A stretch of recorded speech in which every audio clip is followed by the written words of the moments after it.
¿Por qué a los geeks nos interesaría estudiar a pi? Y no me refiero a cualquier pi, o a un pie, o a un pastel, sino a ese número maravilloso que celebramos con singular alegría cada 14 de marzo.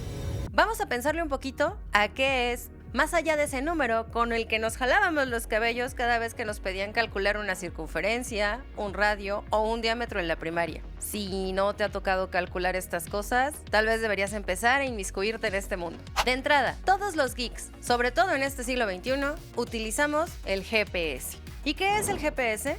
Pues es un programa que nos permite tener posicionamiento global. Y a menos que seas terraplanista, te darás cuenta de que se necesitan hacer cálculos súper complicados sobre una estructura que es geoide, porque no es ni siquiera circunferencia, o mejor dicho, una esfera, como para poder ubicar un punto en cualquier espacio que se ubique dentro de esa figura geoide, es decir, achatada por los polos. Si quieres utilizar satélites y de hecho usar internet, es necesario calcular órbitas y trayectorias en la Tierra y fuera de la Tierra. Entonces, si lo que te interesa es estar aprovechando los beneficios de poder enviar naves al espacio, ya sean las de la NASA, las de Elon Musk o las que hace mucho tiempo iniciaron con la misión Vostok o con el Sputnik, es necesario utilizar pi. De hecho, ¿sabías que la NASA usa entre 15 y 16 decimales para poder enviar una nave al espacio exterior? ¿O para poder enviar al telescopio James Webb? Sí, ese mismo telescopio que tiene una cámara preciosa que seguramente todo el mundo va a querer tener en su celular para poder tomar fotos y videos de alta definición cargadas con muchos filtros cuando se trata de selfies. Si tú utilizas los primeros 39 decimales de pi para hacer un cálculo respecto a lo que alcanzamos a ver, digamos con un telescopio potente, utilizando la Tierra como centro, vas a notar que lo que tienes es la porción del universo que podemos observar. Lo que se puede ver es impresionante.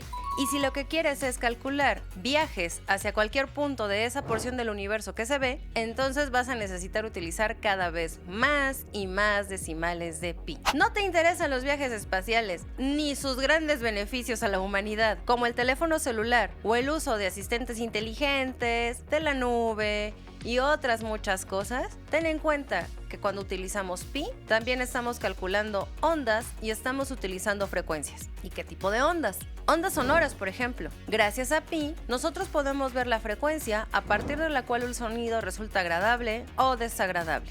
Nosotros podemos calcular también ondas visuales. No hay nada más chismoso en el universo que la luz. La luz nos permite saber incluso nuestro estado de salud. Cuando utilizamos un oxímetro, por ejemplo, se está calculando a partir de la luz cómo es que va viajando el oxígeno en la sangre.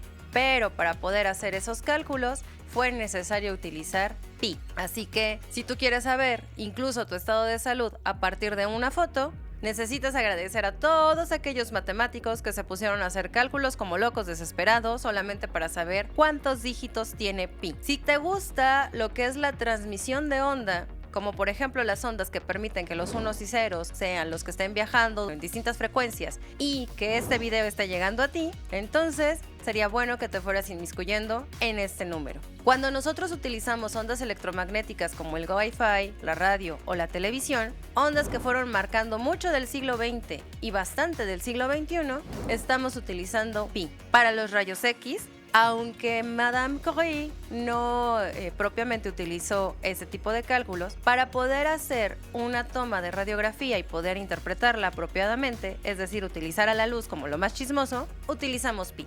Y hasta para las resonancias magnéticas, que actualmente nos dicen qué partes del cerebro se encienden y cuáles se apagan según lo que estemos haciendo.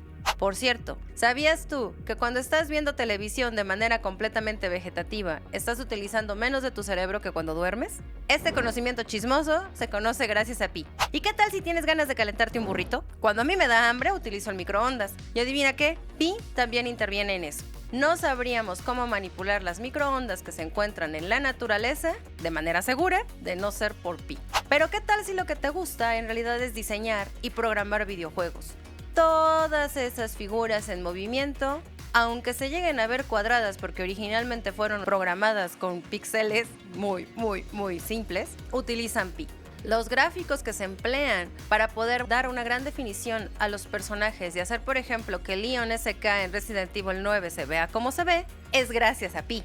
Y gracias a ti, gran programadora, que conseguiste seguir el reto de hacer de Leon SK para Resident Evil 9 un personaje tan evolucionado como el que todas queremos ver. Los gráficos que se emplean en las pantallas para poder enviar memes de gatitos se mandan gracias a Pi. Pero eso no es todo.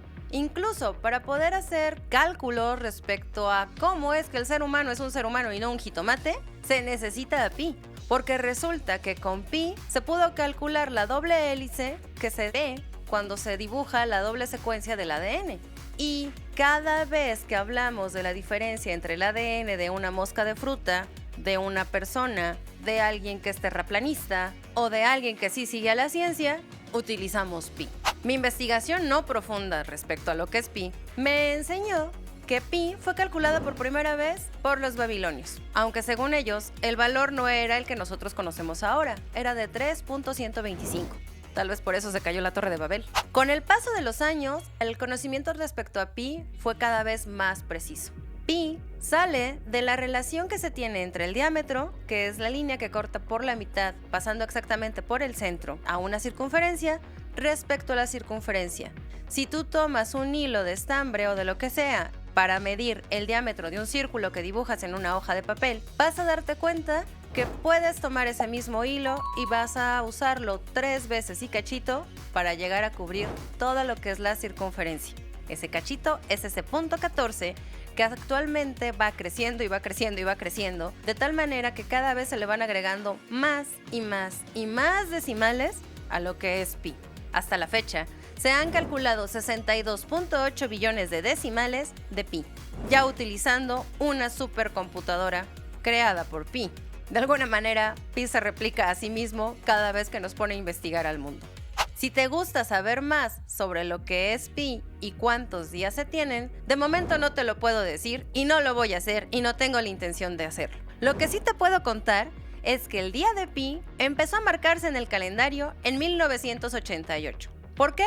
Porque a un físico, curador y artista estadounidense de nombre Larry Shaw lo propuso. Estuvo 38 años trabajando en un museo de matemáticas como para darse cuenta de la importancia de Pi. ¿Por qué Pi se celebra el 14 de marzo en lugar del asesinato de Julio César? Porque resulta que si tú escribes en inglés el día 14 de marzo, vas a escribir 314. Y 314 son los primeros números de Pi. Si quieres ser súper exacto en el festejo, entonces tienes que agregar la hora. Y la hora exacta para Pi es la 1:59 de la madrugada. Y así vas a tener los primeros dígitos de Pi. 3.14159, que son los que luego se redondean a .16. 3.1416. Aunque este número es tan importante para la humanidad, hay que reconocer que hay quienes no conformes con un solo día para Pi, proponen que también se le festeje el 22 de julio, porque 22 entre 7 nos da 3.14, aunque eso casi no se tome en cuenta. Por alguna extraña razón, los gatos merecen 3 días y Pi solo 2. Así que ahora, cada vez que utilices una herramienta tecnológica, veas algo en donde se usen círculos, ondas o leas respecto a las secuencias de ADN, e incluso se te ocurra pensar que alguien no recibió suficiente ácido fólico y que quizá por eso no tiene el cerebro completo, ten en cuenta que todos esos conocimientos fueron llegando a la humanidad desde Babilonia, si no es que desde antes, para tener a Pi de nuestro lado. Así que ahora te dejo una tarea. Insisto, mi investigación no fue para nada profunda y me cansé. Si tú encuentras la manera de pedirle a tu asistente de voz favorito cómo darte los primeros 100 o 200 números de Pi, te pido que me lo cuentes en los comentarios. Sin más por el momento, me despido. Bye.